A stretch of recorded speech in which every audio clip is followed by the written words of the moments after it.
Do this to buy real estate with no money down.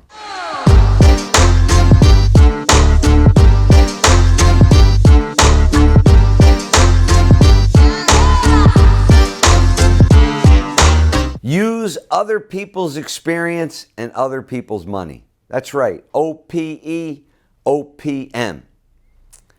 You may think that's hard. You may be afraid to ask people for money, but that's the key. You have to be able to ask people for money. How did I do it? I started with changing my belief system. I was in a situation where I couldn't pay my bills. I had twins, and I was working as a construction manager in New York City.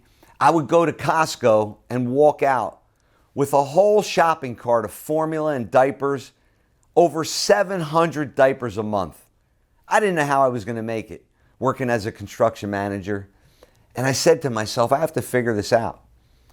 I had been fortunate, but I hadn't connected the dots that I was actually developing real estate for others. I was building skyscrapers in New York City for some of the largest developers in the world, and I didn't even realize what was in front of me until one day it hit me like a ton of bricks, but it didn't happen until I needed to make money. You may be in a situation where you need to make money, and real estate is a vehicle for you to make money. I not only was able to pay myself fees, I was able to buy real estate and establish a passive income and master real estate investing over the years. And I did my first project using other people's experience and other people's money. And I didn't think that I could do it. And it started out with the mindset because once I believed that there was a path and that I could find enough people to just guide me through that path and that people actually wanted to help you, was the first time that I could actually step forward. I didn't have the belief system. Once I made that paradigm shift, that kid that came from that blue-collar family, middle class, could actually do it, was the first time that I could actually take action. So what did I do? I started to dream. I started to think about it at night, like how could I develop my first project? I was doing it for others. I realized that, hey, I didn't have to be born into a development family, and I had already not been born into a development family, so I had to find another way. And I kept thinking, I don't have money. How am I going to do it with no money?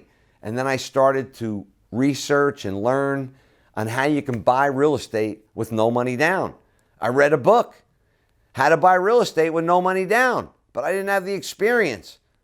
So I decided to start surrounding myself with the dream team, people that knew more about real estate than I. I had to give up the ego, not think that I knew everything. Even though I knew how to build a skyscraper, I didn't know how to buy real estate. I had to humble myself, go to a different state, start to buy real estate, bring value to that relationship. People just weren't going to teach me how to buy real estate. I went to person by person and I bartered and I traded value and provided services, owner's representative services, construction services. I hustled and did side jobs, whatever I had to do in order to get to the people that would show me how to buy real estate. That was using other people's experience. And as I built my dream team, it reduced the friction. It got easier. I remember the first deal that I got in Bridgewater, New Jersey. I didn't even know what an architect did related from an owner standpoint. I knew how to read architectural plans and do architecture. I had been building.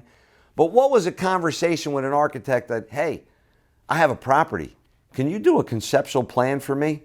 The plans that I had gotten for architecture were finished construction plans. I didn't really know what a conceptual plan was. What a cartoon was, I started to call it. It was a rendering, a picture, a visual of what I was going to create. That rendering is what brought it to light. Most people can't view things three-dimensionally. When you're doing things using other people's money, or especially buying real estate with no money, you have to create a vision for others. People aren't going to give you their money to buy real estate if you haven't created a vision. Every time you put together a real estate investment, you got to put together a nice package. You have to present yourself. It's all about presentation, presentation, presentation. When you're using other people's experience and other people's money, that's damn right. You better have a good presentation. My 5-5-5 skill set shows you how to present yourself. You see this sport jacket today. I don't wear a sport jacket. It took me 5 extra minutes to put this sport jacket on. And yes, I'm 5 degrees hotter right now, but I'm going to make 5 times the impression. And that's what you have to do. You have to make a good impression. When you're using other people's experience and other people's money, if you're going to walk in and just act like a normal everyday guy, you may not get the check. You have to create a unique selling experience, a unique opportunity, a unique heroic identity. That's correct. A unique heroic identity. What value are you bringing to that relationship?